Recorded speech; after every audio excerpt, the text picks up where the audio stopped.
Hello, everybody. Good to see you. Thanks a lot for coming out tonight. So one thing that universities can do is help create space for public discussion, and this is a very good time to do that.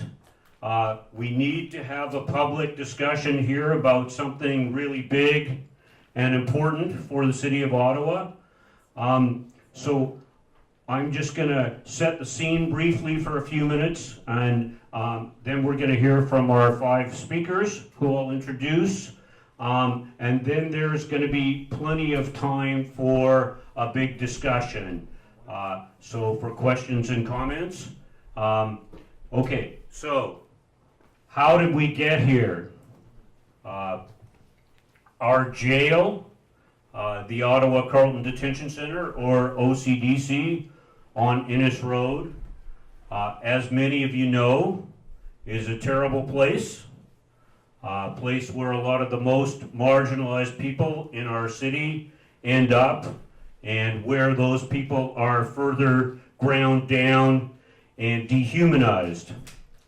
And OCDC has become notorious for things like prisoners spending all their time locked down in their cells or units, being freezing, filthy, having very limited medical, dental, and psychiatric care, spreading infections and disease, having inedible, reheated, frozen meals, having little or nothing for prisoners to do, little to help them reintegrate, and also for being very crowded, so that for a long time prisoners were jammed in cells, 3 or sometimes 4 in cells designed for 2.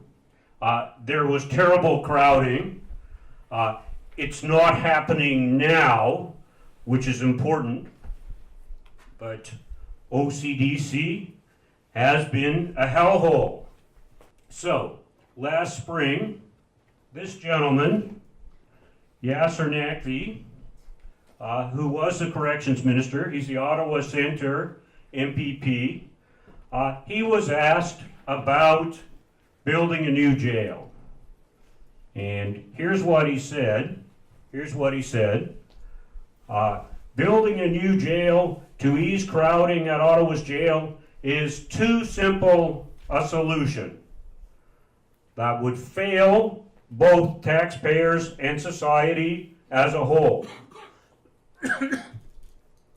We have to focus on the root causes, said Naqvi. By building more jails, you are essentially building more capacity. And 5 years from now, you'll be at square one. You haven't really addressed the real problem. What we need to focus on is to reduce the demand for jails. But something else happened. So suddenly, out of nowhere, in May 2017, the provincial government, Naqvi's government, announced it was, in fact, building a new jail in Ottawa. Why a bigger jail? Okay, there was no public consultation, no consultation with stakeholders, with any stakeholders about this decision to build a new jail. It came out of the blue for many of us, many people in the room who'd been working on this issue for years. We were shocked, we were angry. The provincial task force investigated the problems at OCDC. If you read the task force report, the main problem is not the building. Questions to put on the table tonight for us to talk about. Do we need a new jail in Ottawa? Do we need a bigger jail? How else could we spend this money? So at least $500 million to deal with some of the shared social problems that we have in Ottawa. And last question, what are we going to do to make our voices heard? So just to give you a quick sense of things, There are about 235,000 Canadians who experience homelessness in a year. And so that's about 35,000 people a night who are homeless. That doesn't account for people who are hidden homeless. So that's people who are couch surfing, who are staying with friends. That can be up to another 50,000 people are the hidden homeless. And then another 5,000 people are unsheltered on any given night in Canada. So there's a crisis in Canada in terms of homelessness, and a crisis that can be responded to with alternatives to building a jail. So then the link, I'm a criminologist by trade, and I spend my time studying homelessness, and so the link between criminal justice and homelessness is quite obvious to me. But I want to spend a little bit of time sort of walking us through that to make sure that that's clear. Homelessness and criminal justice are bi-directional. They impact each other.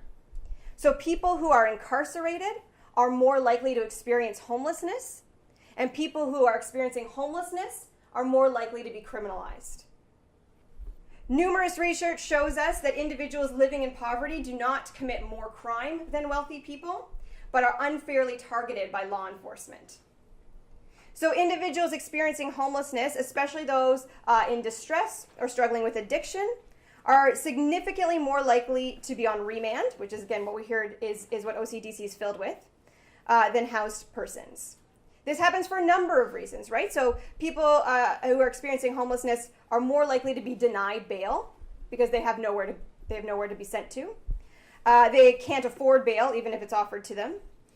And many are unable to make court appearances given the chaos of their lives, right? They don't pull out Google Calendar on their phones like I do, right, to schedule their court appearance. And so they're much more likely to miss a court appearance. Another Toronto study found that half of the men and 12% of women experiencing homelessness had spent time in custody, but their sentences were for 6 months or less, almost all. So what that tells us is that people experiencing homelessness who are being criminalized, it's often for extremely minor crimes, right? These are not the people that we need to be protected from and separated from and incapacitated. These are minor petty crimes that they're being put in detention for.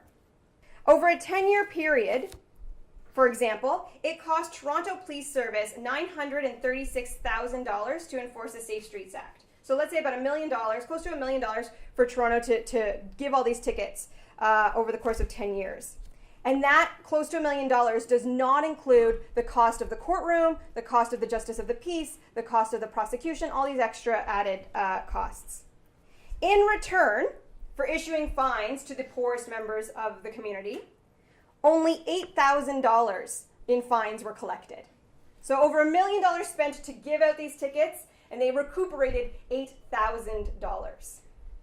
So what can we do? Right now in Canada, it costs approximately $7 billion a year to keep managing homelessness the way we do. That includes the costs to our ERs. It includes the cost to our criminal justice system. It includes the cost to the emergency shelters.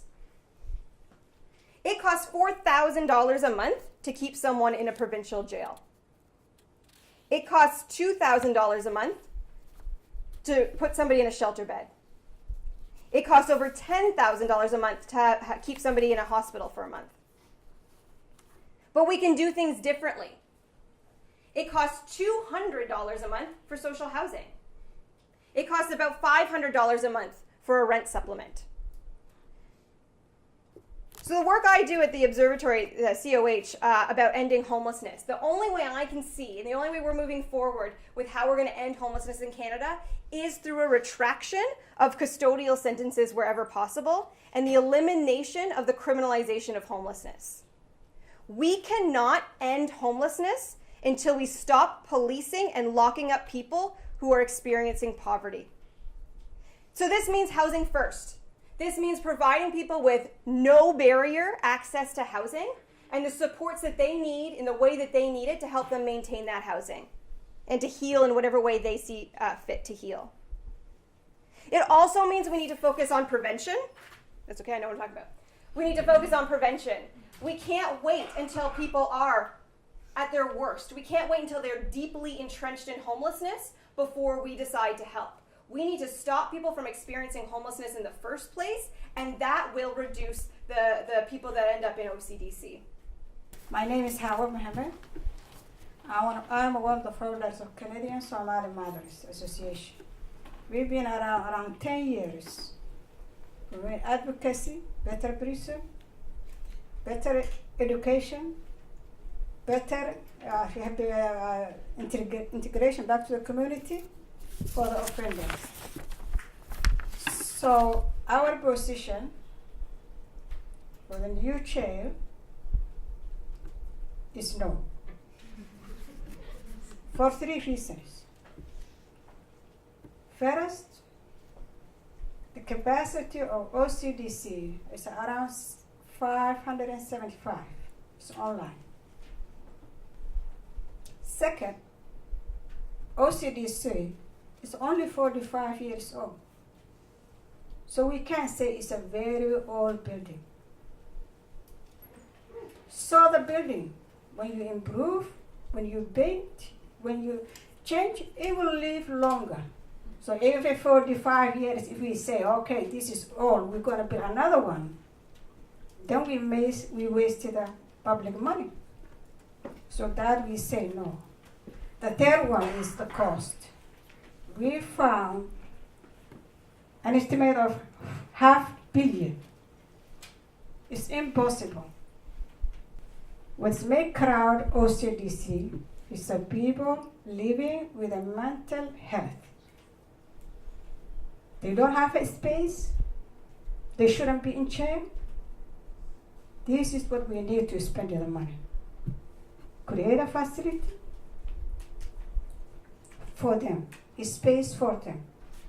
Treatment facility for the people living with a mental health and addiction. The problem will solve right there. OCDC won't be crowded anymore. My fear is when you build a bigger jail, then someone has to fill. So we want to incarcerate more people, regardless of their illness? Then we have a responsibility. As a Canadian, as an Ottawa public, we have a responsibility to protect, to advocate the most vulnerable of our communities. So my message, no bigger jail, treatment center, and with those money we use for prevention.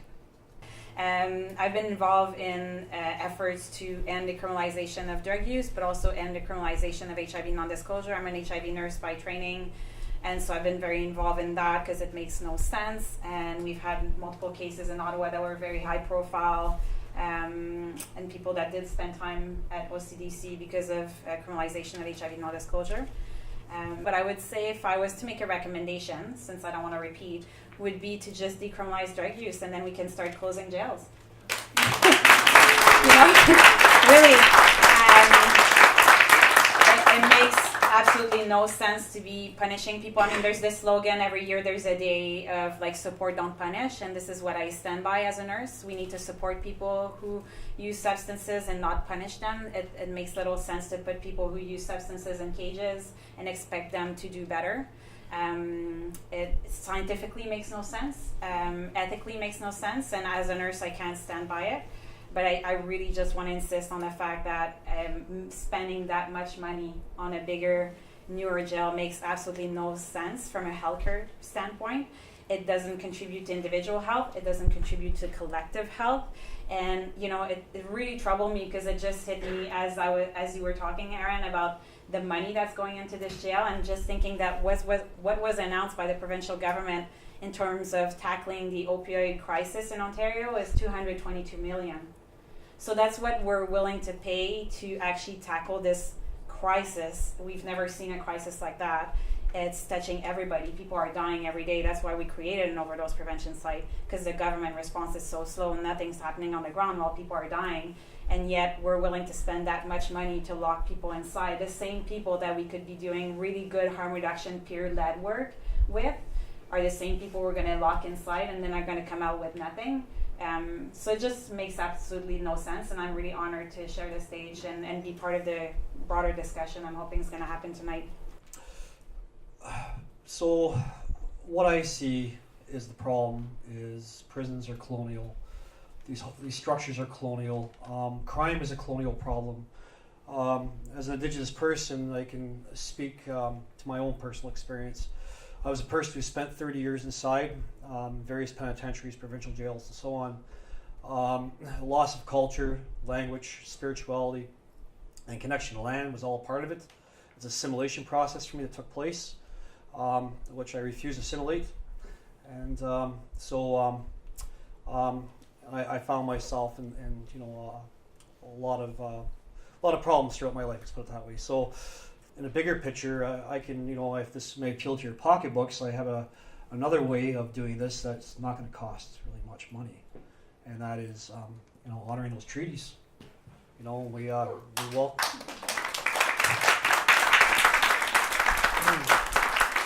When the settlers arrived, we had our hands out, welcoming, to live peacefully amongst us, and that's really a solution right there.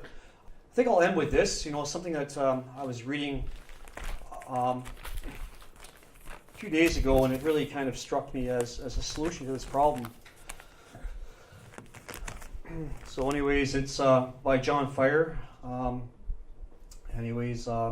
Fire, he once said, before our white brothers came to civilize us, we had no jails. Therefore, we had no criminals. You can't have criminals without a jail.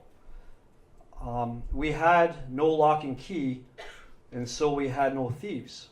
If a man was poor, that he had no horse, teepee, or a blanket, someone gave him these things. We were too uncivilized to set much value on personal belongings.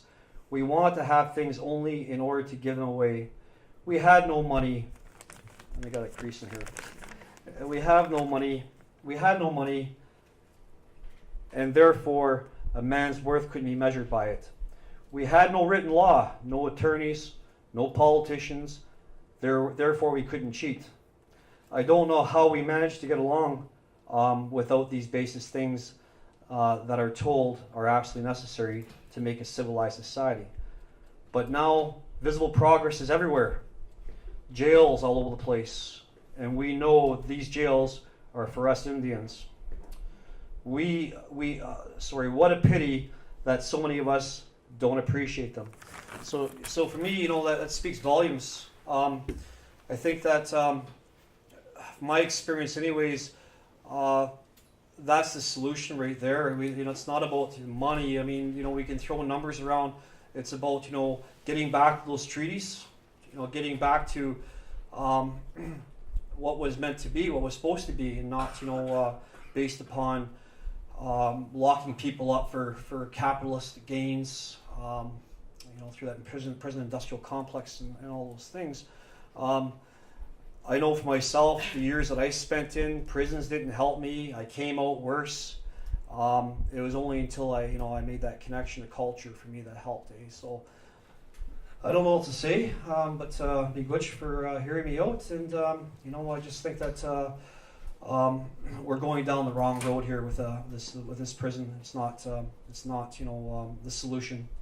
As far as if we're going to look at money, I think money could be better spent in addressing inequality, poverty, going into our communities where we have poor water.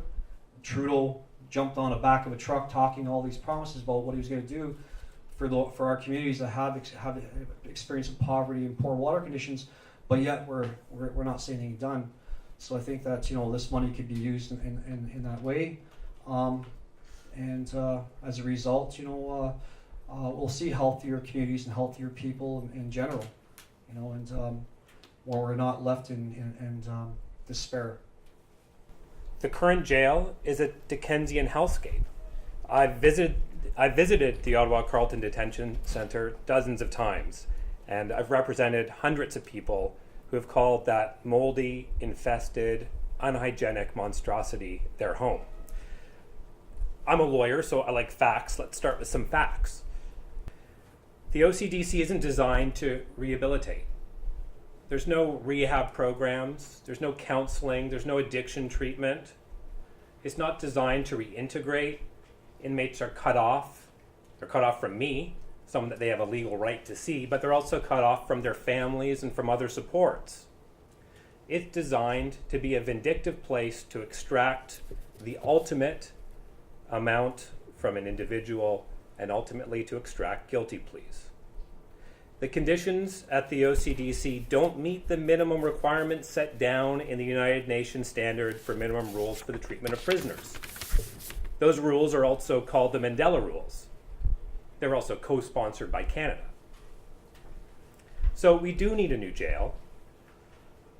We need a smaller jail, a jail with fewer beds, a jail that will force us to do the reasonable thing that we can't seem to do for ourselves, and that is incarcerate less individuals.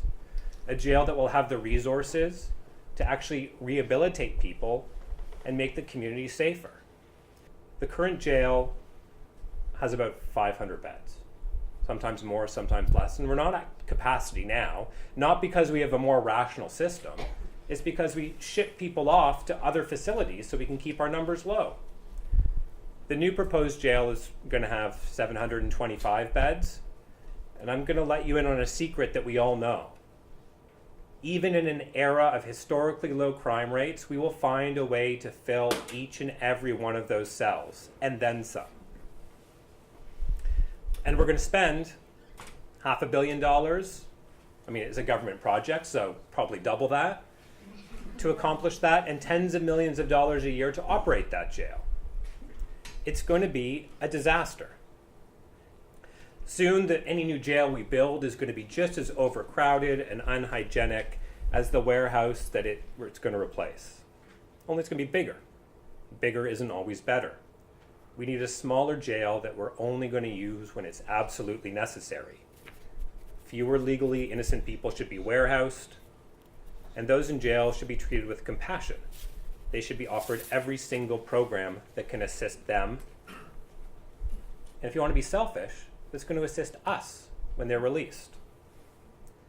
There should be treatment and counseling. We should be encouraging people to see their families and to make those community connections, and not insisting that they pay for the right to do so. So it's not only more cost effective, as has been pointed out, but it's also more humane. And it also increases public safety. In 1990, Nelson Mandela observed that no one truly knows a nation until one's been inside of its jails. And as a criminal lawyer, I've been inside our jails.